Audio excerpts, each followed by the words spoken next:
శ్రీరామ్ జైరామ్ జై జైరామ్. ఫిబ్రవరి 1వ తారీఖు నుంచి ఫిబ్రవరి 7వ తారీఖు వరకు ధనుర్రాశి వారి ఫలితాలను కనుక పరిశీలించుకుంటే సప్తమ గురుడి వీక్షణ చాలా విశేషంగా ఉంది.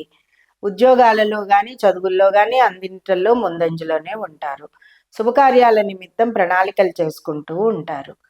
మీరు మీ మాట చెల్లాలనే ప్రయత్నంలో కొంత మీరు ఎదరవాళ్ళని విసిగించే విషయంగా ఎక్కువ కనబడుతూ ఉంటారు. కాబట్టి కొంత మీరు మాట్లాడకుండా మౌనంగా ఉండే అన్ని పనులు చేసుకోవడం అనేది చాలా ఉత్తమం. విద్యార్థులు కొంత శ్రమ పడాల్సి ఉంటుంది.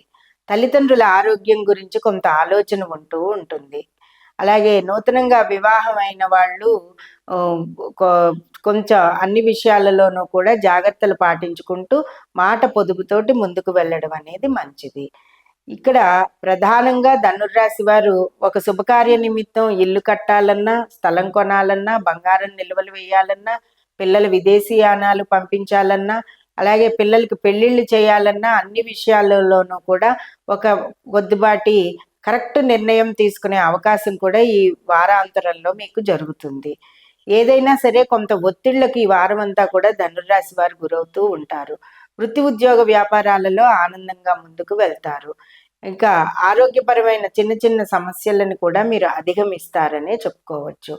ఈ వారం అంతా కూడా దత్తాత్రేయుడు ఆరాధన చేసుకోవడం, శ్రీ మహాలక్ష్మి ఆరాధన చేసుకోవడం అనేది మీకు చాలా విశేషం. ఎందుకంటే రావలసిన ధనం చేతికి రావడం, రావలసిన ప్రమోషన్ చేతికి రావడం, వృత్తి ఉద్యోగ వ్యాపారాలలో మీరు మరింత ముందుకు వెళ్ళాలి అంటే ఏ ఆటంకాలు లేకుండా లక్ష్మీదేవిని ఆరాధన చేసుకోవడం అనేది చాలా మంచిది.